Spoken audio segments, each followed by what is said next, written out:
So anyway, welcome to all of you here today. Great to have you here. And as we approach this Labor Day, it's not just the end of summer, but Labor Day is both a celebration. It's a day of celebration and it's a day of gratitude.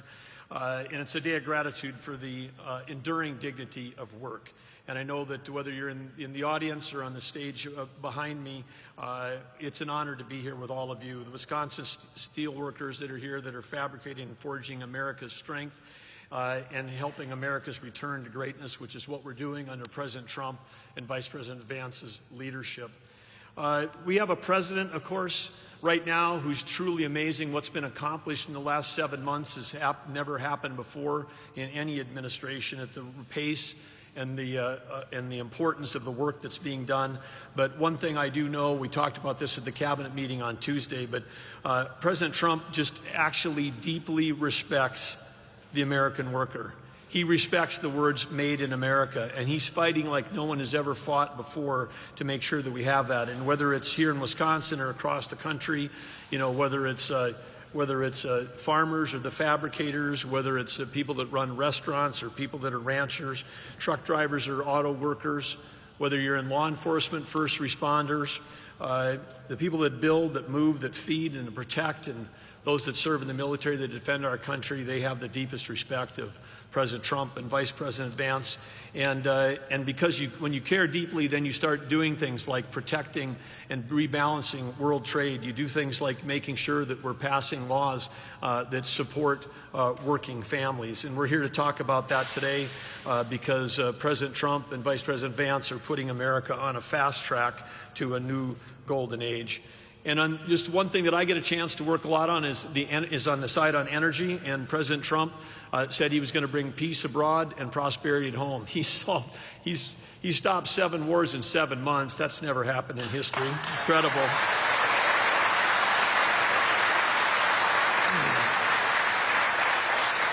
Just incredible. And he set out that he didn't just want energy independence, he wanted energy dominance, President Trump did, because with energy dominance, that means we can sell energy to our friends and allies as opposed to them having to buy it from our adversaries. When they buy energy from our adversaries, that's what they were using to fund those wars against our friends and allies.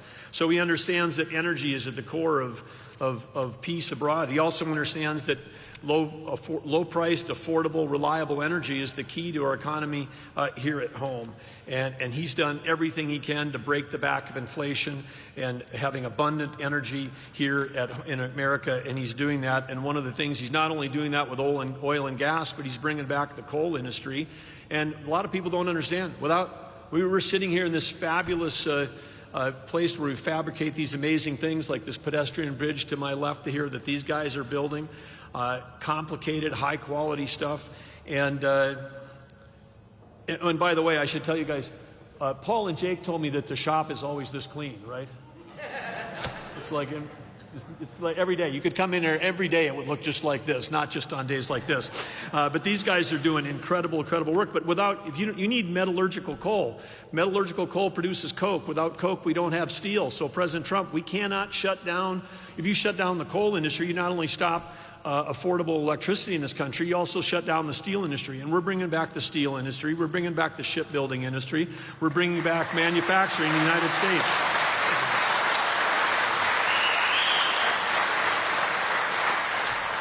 I also understand in the back here we've got some students from Luther High School, government class seniors. Can you students just give a stand up for us if you're here from Luther High? We want to say a special thanks to you.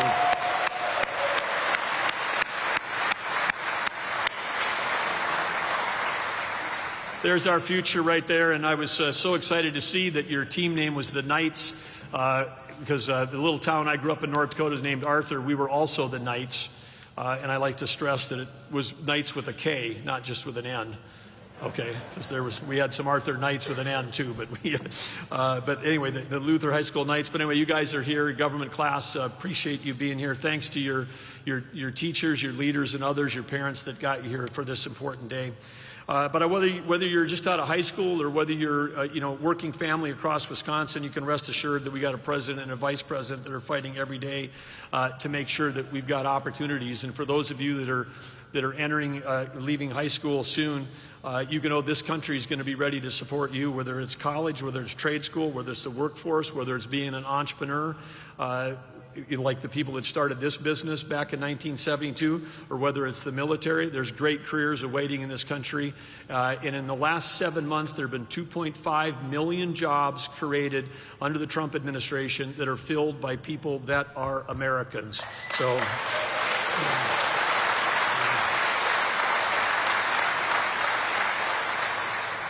And we know that entrepreneurs and we know that businesses like this are the backbone of America. It's innovation that created American greatness. It's innovation that builds great products. It's not regulation. And we know that President Trump is leading an effort for us to deregulate this country, cut regulations. He's cutting 30 regulations already so far in 7 months. 30 regulations have been cut for every new one that's been put in. He set a goal at 10 to 1. He's beating that by 3 times. When we cut regulation, that allows innovation to flourish.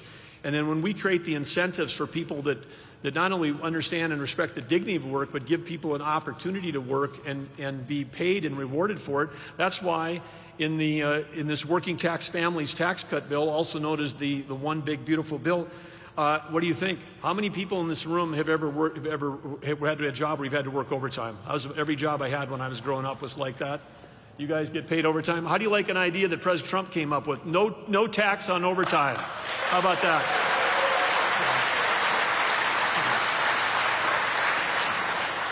And there's 100 great things in that bill. The Vice President's going to talk about it, but I'll just mention one more. And 100% accelerated depreciation. Not everybody's an accountant, but if you can deduct the cost of buying new equipment on the day that you buy it from your income, that reduces the cost of that equipment. And Paul and Jake and his team right now, they got a $2 million drill press that's coming in here, a drill saw press, $2 million arriving this fall. It's going to help them build projects quicker, faster, more efficiently for their team. And they're doing that because they got 100% depreciation immediately. That's in the big, beautiful bill.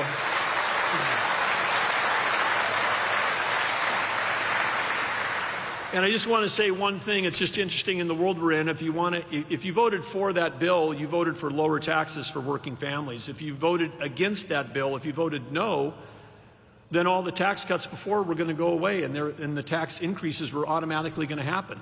So if you voted no on that bill, you were voting for a tax increase on everybody in this room, and there wasn't a single Democrat that voted for that bill. But there is somebody in this room that did vote for that bill, and it's Representative Derek Van Orden right here. Stand up, Derek.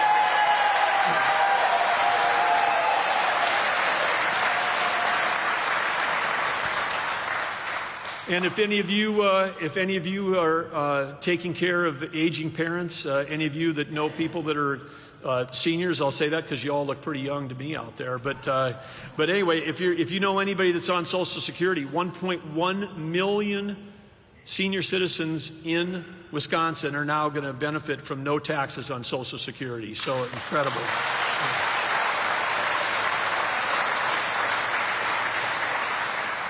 So what's the quick summary?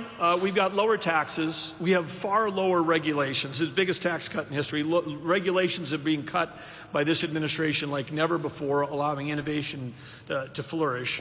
And then you say, okay, well, those two things are great, but what about fresh capital coming into the company? Well, with President Trump leveling the trade field and making it, getting a level playing field for America so we can sell our goods into markets that used to be closed, and for those people that are coming here, they're going to have to pay tariffs to get in. When you do that, there's trillions of dollars. A trillion is 1,000 billion.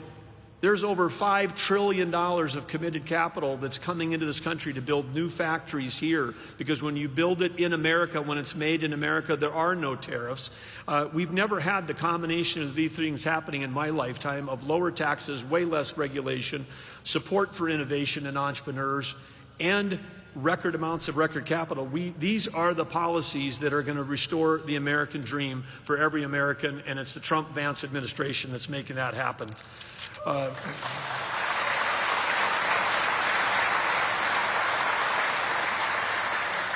And if you're planning on driving someplace this weekend, maybe you want to, head to one of those great national places in this state, like St. Croix National Scenic Riverway, not far away from here, Apostle National Islands, up by the National Lakeshore on the Apostle Islands, up by Bayfield where my cousins live. If you're heading to do that, guess what? You're going to be paying the lowest gas prices in many, many years this weekend. But inflation adjusted, these are the lowest gas prices in decades. And so, again, thanks to President Trump for making that happen.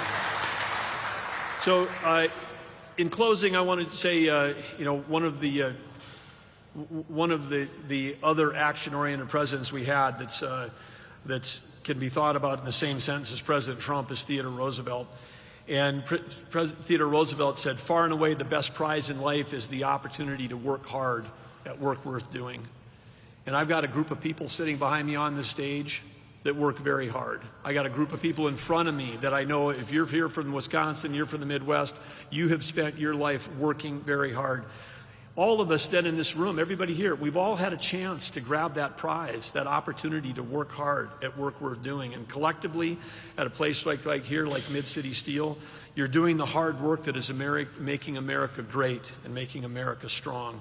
And you need to know that President Trump personally, Vice President Vance, who's here to tell you how grateful they are for the working families and the working people of this country.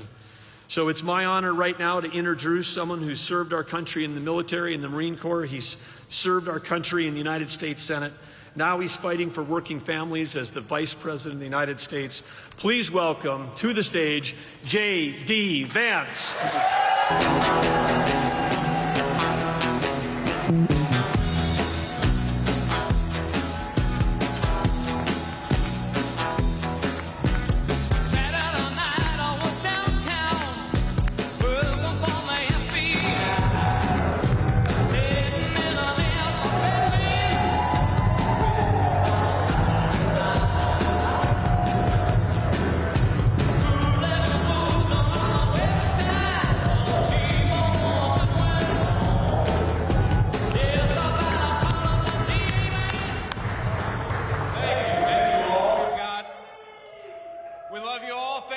Wisconsin, it's great to be here. We have a great-looking crowd here. Thank you all. It's the best-looking group of welders and steelmen and women I've seen in my entire life, I think. This is a sharp crew. Now, everybody behind me, I was told, volunteered to be there, and so you guys have to clap and cheer at everything that I say, and if not, we're going to have to kick you the hell out of here. And a couple of them actually, and I'm not going to call them out by name, but they were selected because they're some of the hardest working and best working people in this facility. And we just want to say we're proud of you guys, proud of what you do, and proud that the tradition of Wisconsin craftsmanship lives on in this great facility right here today.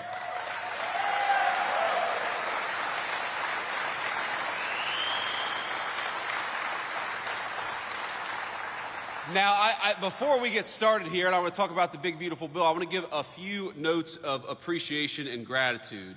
So, first of all, I think this is probably the third or fourth time I've been to La Crosse, Wisconsin. I came here a lot during the campaign. It was always great to be here. And I joked that you all would get sick of me, but I would come back as Vice President of the United States, and I'm proud that I got to keep that promise, thanks to you.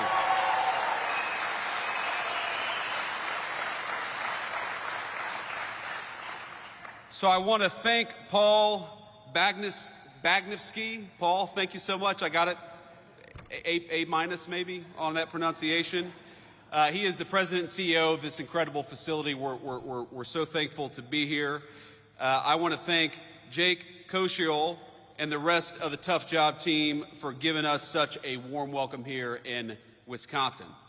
I also want to thank, and you heard Doug Burgum, our great Secretary of the Interior. How good of a job is Doug Burgum doing as Secretary of the Interior? Doug, thank you.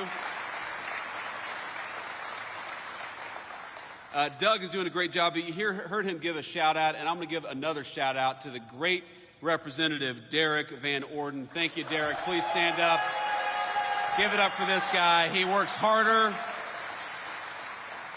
He works harder than anybody in Congress. He works so hard that he lost most of his hair, in fact, over his time in Congress. I'm sorry about that. I had to poke a little fun my good friend Derek. But, you know, there are so many people who just show up in Washington. They go along to get along. They cast a vote or don't, but don't really do much else. Derek is fighting every single day for the people of this district. You should be proud of him, because I certainly am. Thank you, Derek.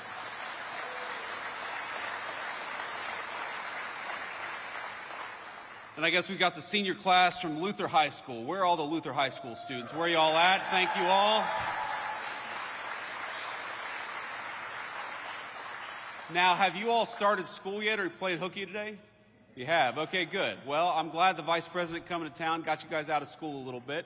But let's talk about the future, because these kids are the future. We want to make sure that they have a prosperous American future to grow up in. And let me take you back a little bit to where I grew up in Middletown, Ohio, southwestern Ohio, where my papaw, and the reason I love the welders in particular, is my papaw for 42 years was a union welder at a place called Armco Steel.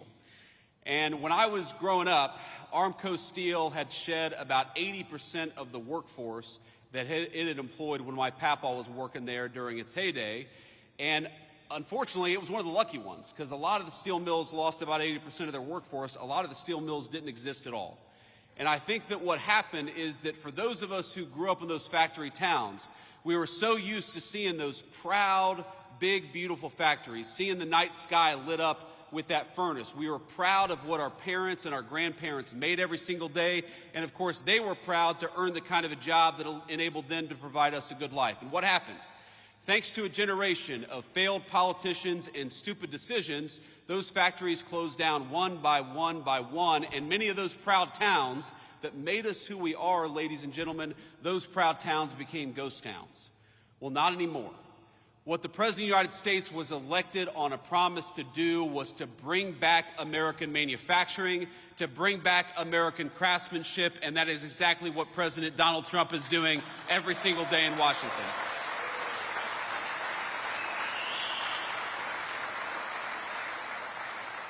How nice is it to have a president who, instead of rewarding companies for shipping your jobs overseas, rewards companies for building factories right here in the United States of America?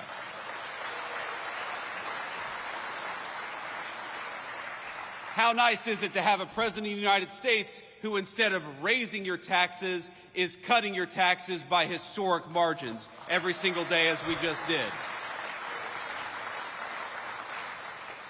For years, American leaders would ask you to work overtime, would ask you to spend even more time away from your family, and every hour that you spent at the job, they would reach further and further into your pocket. How nice is it to have a president of the United States who cut taxes on overtime, because we believe that if you spend an extra hour at work, the government ought to keep its hands the hell out of your pocket. Is that right?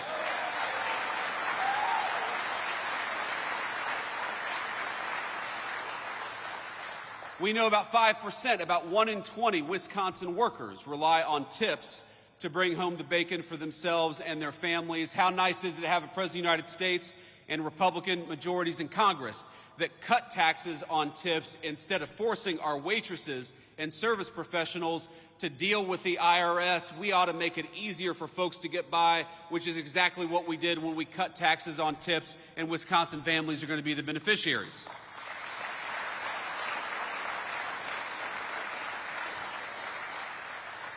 What the Working Families Tax Cuts did is very simple, ladies and gentlemen. It let you keep more money in your pocket. It rewarded you for building a business or working at a business right here in the United States of America. It makes it easy for you to take home more of your hard-earned pay, and it makes it easier. If you're an American manufacturer or an American business, it makes it easier for you to build your facility or expand your facility right here in the United States of America. I happen to believe that it's the dumbest decision we made as a country to reward foreign companies with putting stuff overseas instead of right here in places like Wisconsin. Well, now we have a different president with a different attitude. If you're building in the United States of America, if you're working in the United States of America, if you're trying to earn a decent living right here at home, we are going to fight for you every single day. But if you build crap overseas and try to undercut the wages of American workers, you're going to pay a big fat tariff before you bring it back in to the United States of America.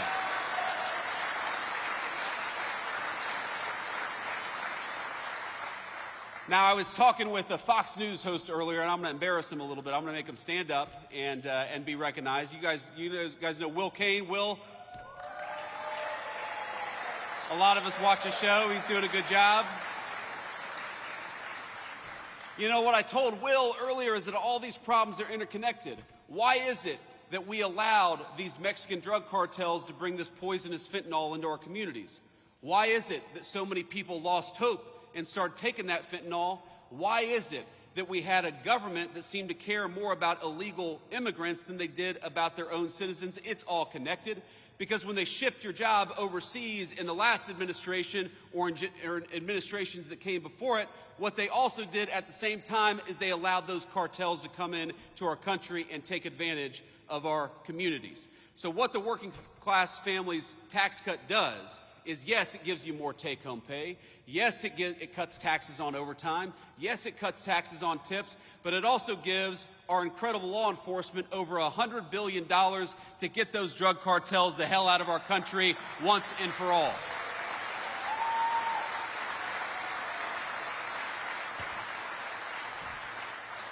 It's very simple. Donald Trump's Republican Party wants very simple things for this country.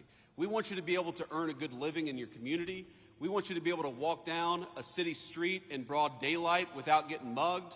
We want you to be able to take your family out to a nice meal wherever you want to without the fear of violence from criminals, whether they're domestic criminals or international drug cartels. If you work hard every single day, you ought to take as much of your hard-earned pay home as possible.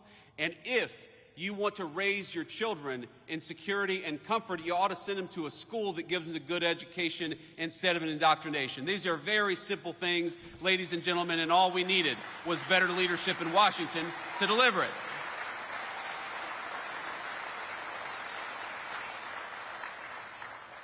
Now, Representative Van Orden will tell you this, but if you didn't know, that it turned out that we didn't get a single Democrat vote for cutting taxes on tips, cutting taxes on overtime, or increasing the child tax credit.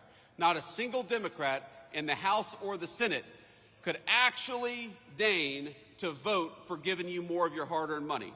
And we got to ask ourselves why that is. Because as much as I am proud of what we've accomplished, it would honestly be a little bit easier, wouldn't it, Derek, if the Democrats actually worked with us instead of fighting us every single step of the way. And you're going to see this. We're a little early for campaign season, but in a couple months or maybe about a year, you're going to start seeing television advertisements. And you're going to start seeing Democrats lying about what's in these working families tax cuts. And I'm going to tell you exactly what they're going to say. They're going to tell you that this bill, which gives you more of your hard-earned money, that they opposed it, not because they want to raise your taxes, and they do, but because they're worried about your health care. They are so worried about your health care, in fact, that they want to give more and more of your health care to illegal immigrants. And that's exactly why they voted against this bill. I know we have this beautiful high school class back there. And I'll give you, just from a vice president to the high school seniors, I'll give you guys just a little bit of relationship advice from a man who's been happily married for 11 years. Find yourself somebody who loves you as much as national Democrats love giving health care benefits to illegal aliens. That's my advice for you. Because it is, as far as I can tell,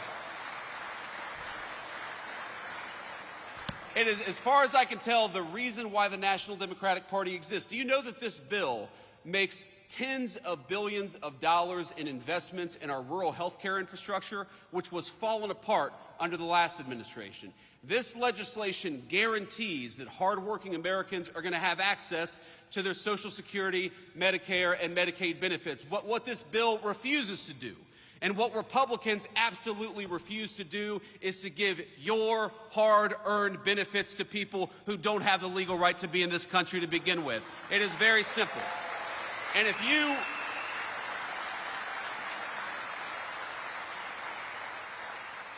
you want to protect the people's benefits, if you want to protect rural health care, if you want to make sure that whether you live in a big city or a small town, you have the ability to go and see a doctor, and that is exactly what we want to do, then the first thing you ought to be doing is making sure that the people who get federal health care benefits actually have the right to be in this country in the first place. That is the first and most important step.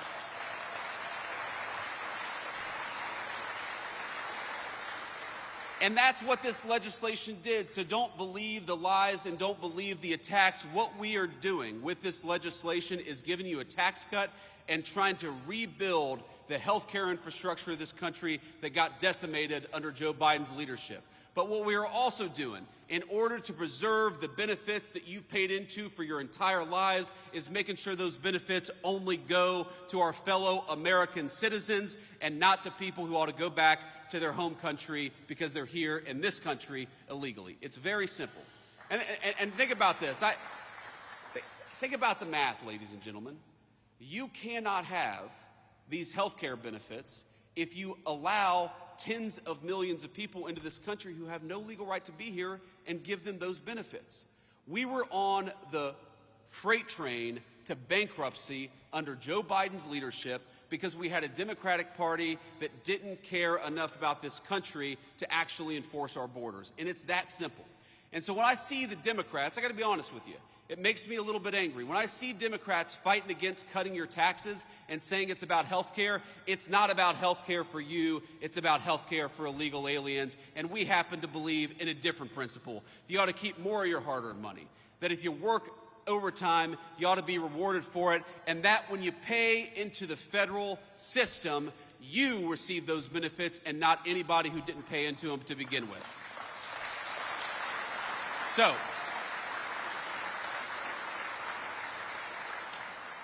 let me say just a couple more things, and then I'll hit the road, but maybe I'll take some questions. Should we take some questions from the fake news, ladies and gentlemen?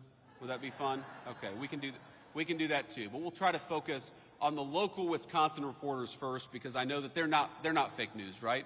We got good local reporters here in Wisconsin? I don't know, mixed reviews based on the crowd here, but let me just say a couple more things. So this business, this manufacturing facility, I think represents the future of American craftsmanship. And I was talking to the CEO and to Jake earlier about this, but you know, there's this attitude that some people have that manufacturing, it's the jobs of the past, it's the industry of the past, that it's dirty, that it's not innovative. Why? I challenge any journalist to walk around this facility for 10 minutes and not realize that this is one of the most innovative companies in America, and this is the future of American industry, the future of American innovation, and the future of American manufacturing. They're using artificial intelligence in this facility. They're using robotics in this facility. They're doing things that, frankly, were not even possible 20 years ago, and they're doing them in order to build a great American future. We are practically a stone's throw away from a beautiful new bridge, a bridge that is being built with American-made steel from this manufacturing facility, because we have great American craftsmen right here in Wisconsin, and we ought to fight for them.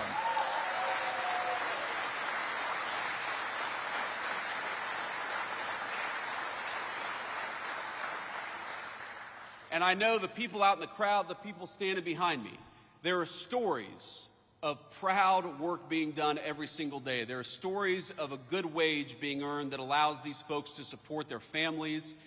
There's stories of products that exist in the United States of America that we need, that we absolutely rely on, that are made right here with American workers and American hands. That makes me so proud to be your vice president, to get to stand here, to get to see a little bit of it, to take a little tour, to recognize that the American future that our children deserve, that the American future that our children rely on is going to be built by and for American workers, and you guys are the proudest American workers in that tradition. So God bless you, and thank you.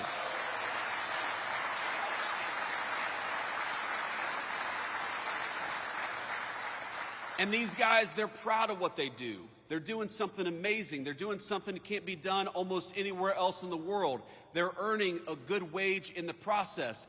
This is what makes America great. And I love my papa. I said he was a union welder for 42 years. He was a proud man. He was a hard-working man. But my papa, before he died, he used to tell me that, you know, he didn't know that American manufacturing was going to be as strong in the future as it was in his time. And again, I love my papa, but I think that's the wrong attitude. American manufacturing must be as strong in the future, or America's future will not exist without it. Do you think that our kids are going to have a future if we rely on foreign countries to make everything that we need? Do you think we're going to have a future if the pharmaceuticals that we put into the bodies of our children are made by a foreign adversary? Do you think we have a future if we can't even drive over a bridge without asking permission from some foreign country? That is no way to build a future. The way to build a future is with American workers, and I'm proud that in Wisconsin that's exactly what we're doing. So God bless you all.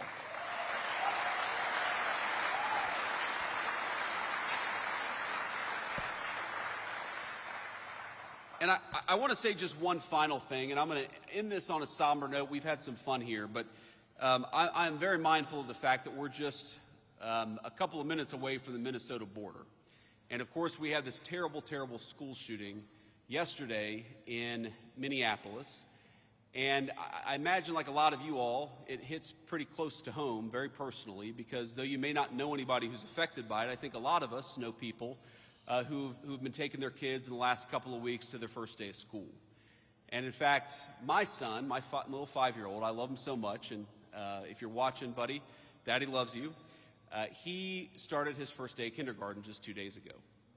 And again, we're very proud of him, and we love him very much, but I know that there are a lot of families who were in their first week of school just outside of Minneapolis, and that was pierced. That incredibly pure and wonderful moment was pierced by a very vicious and a very evil person.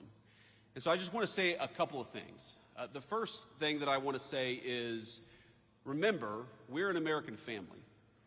And the people who lost children, they are your fellow Americans. And those children who lost their lives and lost their future, they are your fellow citizens. So think about them and say a prayer for them. And remember that they are as much us as our neighbors right here in this wonderful community in Wisconsin. And the thing that they need most of all is they need their fellow Americans to reach out and care about them, and I know that every single one of us is going to do that. That's the first thing that I wanted to say. The second thing that I wanted to say is, when I first heard the news, I was worried that the death toll was going to be higher based on what the media reports were saying. And right now, there are still a couple of kids, some of whom in very critical condition, who may yet survive this. And I think they would appreciate your prayers, and their families would appreciate your prayers as well. So if you are the praying type, I'd ask you to say a prayer tonight for those kids that are still recovering, that they may recover fully and go on to live a full life, the life that was deprived from a couple of their classmates. And, you know, the stories, I'd encourage you to read some of the stories about what happened yesterday, about the violence, about the fact that you had 10-year-old kids laying over their friends to look after them and to try to protect them. And while yesterday was an unspeakable tragedy, I'd ask you to remember that we also saw the very best of the United States of America. And to every person who protected a friend, to every first responder, to every paramedic who made it so the death toll wasn't higher, we love you, we're proud of you, and we'll never forget the great American spirit that you showed yesterday.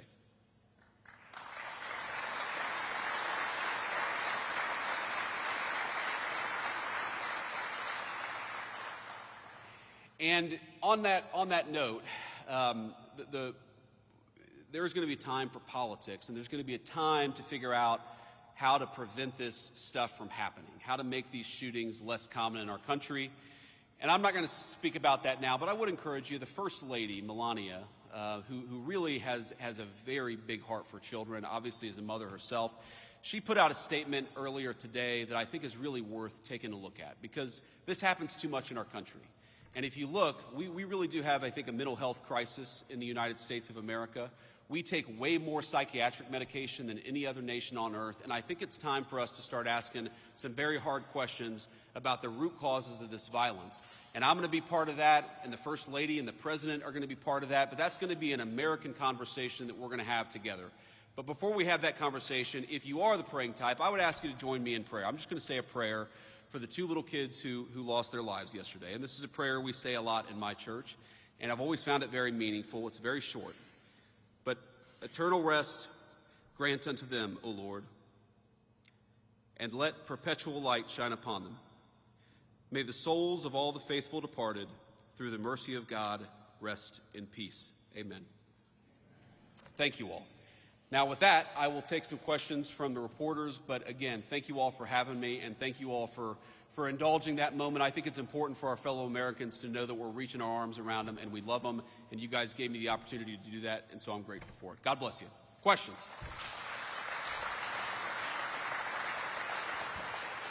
Caden Perry, La Crosse Tribune, local reporter. I'm curious, a lot of investments in the steel industry in this nation, especially the signing of the Nippon and U.S. Steel merger in Pennsylvania, a lot of those investments seem to be going to the Rust Belt and major corporations there. Can you point to something in your policy that will help small businesses like this and others that are maybe outside of the conventional areas for the Rust Belt? Yeah, so first of all, by ensuring that facilities like this have access to great American-made steel, we make sure they're never going to get cut off. And I talked to the CEO about this earlier. We make sure that they're always going to have the supplies necessary to do the business that they need to do. And that's a very important thing, because as we learned during the COVID pandemic, when you rely on foreign countries to make your critical supply, sometimes those foreign countries don't work. You can't depend on them. We can depend on our fellow Americans, and that's why it's so important, big corporation and small, to bring this stuff back to the United States. But you ask, what is going to help this small business? Well, first of all, the workers here, when they work an overtime shift, are not going to have to pay taxes on those overtime hours. That's going to help the workers and consequently the business right here in this facility. But also, you heard Secretary Burgum talk about this earlier. When a plant like this makes a big investment, we want to make that pay in the tax code. We don't want to penalize them for investing in American workers and American production. And the working families tax cut, you know what it does? It completely accelerates depreciation, so that when they make a big investment, when they buy a big amount, when they buy a big new facility or they buy a big new piece of equipment, they can immediately benefit from that in the tax code. And it's such a reversal from what we've had in this country for 40, 50 years, where we would penalize companies in the tax code for building and making in the United States of America. Under President Trump's leadership, we're rewarding companies in the tax code for building and making right here at home. Next question. Good afternoon. Charles Benson with TMJ4 out of Milwaukee. As you know, the President this week signed an executive order around the National Guard. And so I'm curious if you can give us some more detail on that, wanting the National Guard members to be available for rapid mobilization and establish a quick reaction force. My question would be, would that quick reaction force be deployed to help with day-to-day police work, and would a governor, like the governor of Wisconsin, have the option to say no to any deployment nationwide? Well, let me say a few things about this. First of all, the principle at stake here is very simple. Americans ought to feel safe on American streets. How many of us...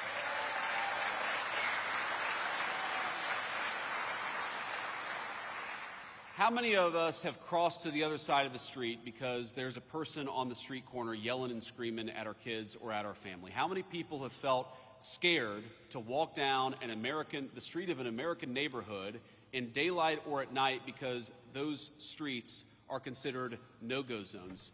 How ridiculous is it that we ever let there be no-go zones on streets paid for by American taxpayers? You bought those streets. You ought to be able to enjoy them as American citizens. It's very, very simple. So that is the principle at stake here. And in Washington, D.C., let's step back a little bit. Washington, D.C. got to a point where it was having a murder more than every other day. The national capital of the most powerful nation in the history of the world had a murder every other day, carjackings, armed robberies that rival literal third world countries, and the President of the United States said, this is America's city and enough is enough, and he deployed the National Guard to fix it. Now, that was the right decision at the time, but I don't know how anybody can look at the results over the last 14 days and say anything other than thank God Donald Trump did what he did, because armed robberies, carjackings, murders are down between 40 to 90%. Even the very Democratic mayor of D.C. said yesterday that she was grateful for the additional police presence because it made it possible for people, Americans, black, white, rich, and poor, to enjoy the nation's capital again. And that's what I want. I mean, all of you, Washington, D.C. is your town. You literally built it with your tax dollars. You should be able to come and go to one of these beautiful museums or see one of these incredible monuments without fear that you're going to get mugged. And that's what we have changed in just a short period of time. And you asked the Wisconsin-specific question. What the president has said is that, very simply, we want governors and mayors to ask for the help. The President of the United States is not going out there forcing this on anybody, though we do think that we have the legal right to clean up America's streets if we want to. But what the President has said is very simply is, why don't you invite us in? Is Milwaukee a super safe city right now? It's had some crime problems. It's a beautiful city.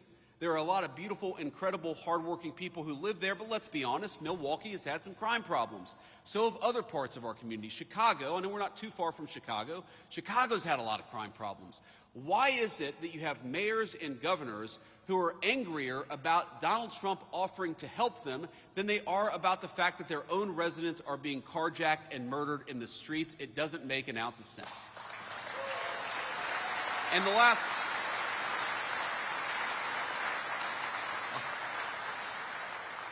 And the last point that I'll make about this, sir, is, I'm going to violate the advice I gave to the President of the United States yesterday, because we were having lunch yesterday, and the President said, JD, I don't know how I did it. I have actually got the Democrats to come out in defense of crime. And it is crazy. If Donald Trump came out tomorrow and said he really likes puppies, you would have AOC come out and say puppies are terrible. So you have Donald Trump, who has reduced murders, carjackings, and armed robberies in 14 days in Washington, D.C., and now you have national Democrats coming out and saying, oh, well, we love murders and carjackings and armed robberies.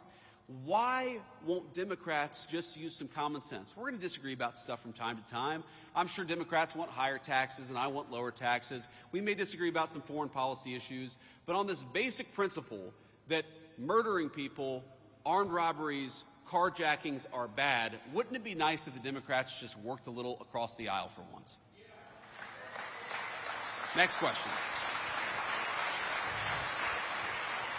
Thank you, Mr. Vice President. Matt Smith, WISN TV in Milwaukee.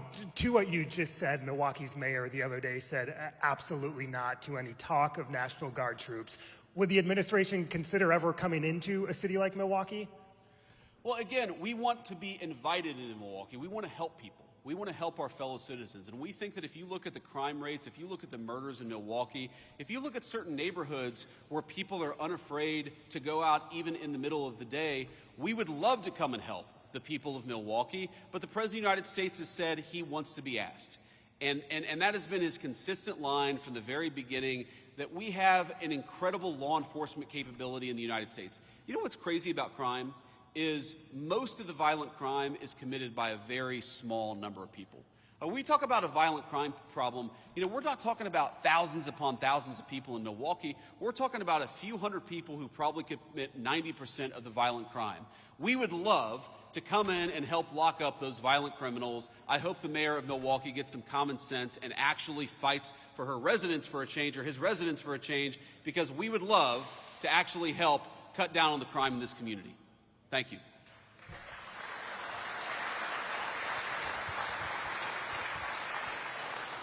Good afternoon, Anthony DeBruzzi, Spectrum News, Wisconsin. Sticking with Milwaukee, but a little different. Yesterday, Governor Tony Evers requested a disaster declaration from President Trump after the historic flooding that we've seen in the Milwaukee area. So can Wisconsinites count on the administration for financial help through this? Yeah, so obviously, look, we want to help people, we want to help our fellow citizens, and I know that Wisconsin has suffered some serious problems. I have not talked to the President of the United States. I'm not even sure that he's aware yet that the governor has issued that disaster declaration, but I will take that back to Washington, D.C. and make sure we respond to it promptly. Thank you, sir.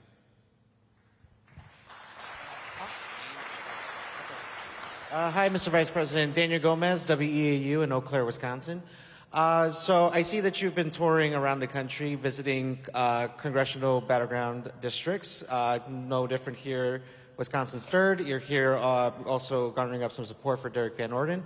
So my question here is, can we expect you again next year when we actually get to the midterm elections? And will you also address other issues in Wisconsin's third district, which include agriculture, childcare, healthcare, and all these other things that impact rural, hardworking, working class Wisconsinites here? Of course. Well, do you all want to have me back next year? Is that okay? All right.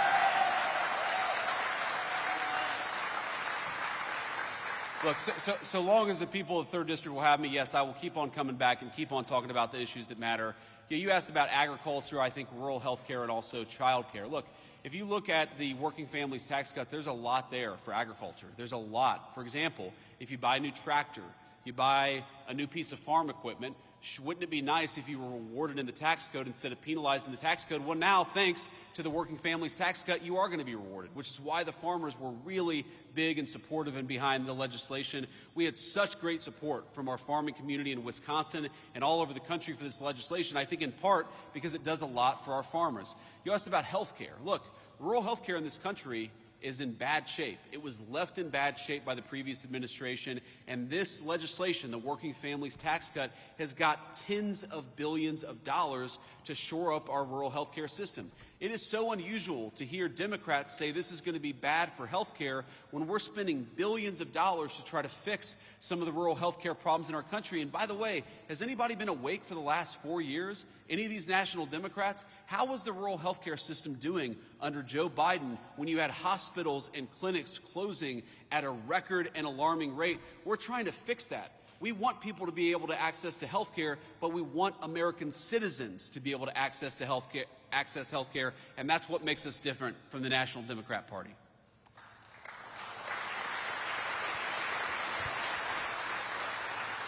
And I'll take maybe a couple more questions, then we're going to hit the road. Hi, thank you so much for taking questions from us. My name is Laura Schulte. I'm a reporter with the Milwaukee Journal-Sentinel. You've talked a little bit, about the disaster declaration, but I'm wondering, how long will Milwaukee have to wait for a disaster declaration from President Trump? Well, if I understood the question correctly, and this is the first time that I'm hearing about it, we got the request from the governor yesterday. Is that right? Okay, so I mean, it's very possible that request has not even made it to the president's desk. I mean, these things sometimes take more than 12 hours before they get to the president's desk. So what I can promise you is now that I'm aware of it, we're going to take a look at it. We're going to make sure that it gets the review that it requires. And look, we love Wisconsin. We love all of our American citizens. People are struggling. We recognize that, and we want to figure out ways to help them. Thank you.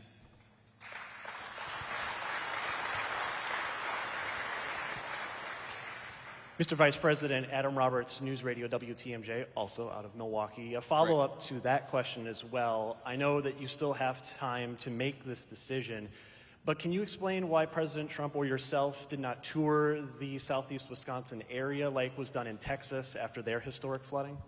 Yeah, I can give you a very simple answer to that question is, if you remember the Texas flooding, the president did not show up until he felt like he could provide comfort and aid to some of the grieving families, but not actually be a huge distraction for law enforcement. I mean, look, it is a reality of the world that when the president or the vice president of the United States show up, there are a lot of Secret Service, there's a lot of local law enforcement. And I remember explicitly being in the Oval Office talking with the president about this. He said, I really want to go to Texas, and I really want to visit with these grieving families, but we can't do it until the local law enforcement says we can support this without affecting the recovery and other efforts. So we would love to visit, we would love to talk to people, but some of this depends on we talk with local law enforcement, and we don't just want to show up for a photo op, we want to show up and actually help, and that's what the President of the United States is focused on. Thank you, sir. And I'll do one more question before we hit the road. Jeff Murdoch, The Washington Times. So there are plenty of people, there are scores of people still in jail that have been pardoned under President Biden's auto pens. Do you think they should be released from prison? Well, I think that there's something weird about this auto pen, which is that you have a guy who even some of his own staff members said did not have the mental faculty to be president of the United States, okay? While at the same time, he allegedly signed a bunch of pardons, which we now know were signed by the auto pen. I think it raises a very difficult question about whether those pardons were actually legitimate in the first place. I mean, think about this. How can you sign a pardon? How can you engage in presidential conduct that's binding if your own staff members are saying, well, this guy wasn't exactly fit to be the president of the United States? So look, I'll let the courts figure this out. As the president of the United States has said, President Trump, we always follow the court orders and we always try to work with the courts. But I think the American people, far more than, whether this pardon is thrown out or that pardon is thrown out by the court, let's step back and ask ourselves, how is it that the American media and senior members of the Democratic Party conspired to hide from to hide us from the fact that the President of the United States wasn't fit to do the job. This is about more than politics. This is about more than policy disagreements. This is about if you get a phone call at 3 a.m. and there's a national security emergency, does the person who's answering the phone have the mental ability to do the job? And if the answer is no, then all of us, Democrat, Republican, and Independent, have been defrauded. And I think the Biden presidency is a big, fat example of the American media defrauding the American people.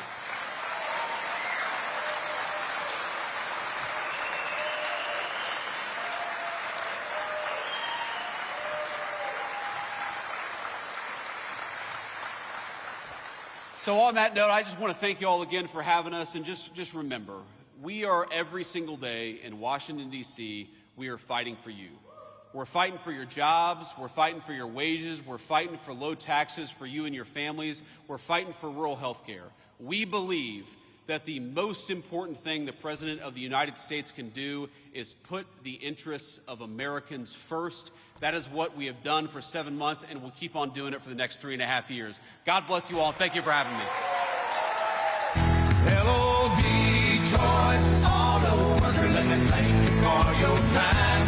You work a 40-hour week for a living, just to send it on down the line. Hello, Pittsburgh steel mill worker, let me thank you for your time. You work a 40-hour week for a living, just to send it on down the line. This is for the one who swings the hammer, driving home the nail. For the one behind the counter, ringing up the sale. For the one who fights the fire, the one who brings the mail. For everyone who works behind the scenes, you can see them every morning in the factories and the fields, in the city streets and the quiet country towns, working together like spokes inside a wheel. They keep this country turning.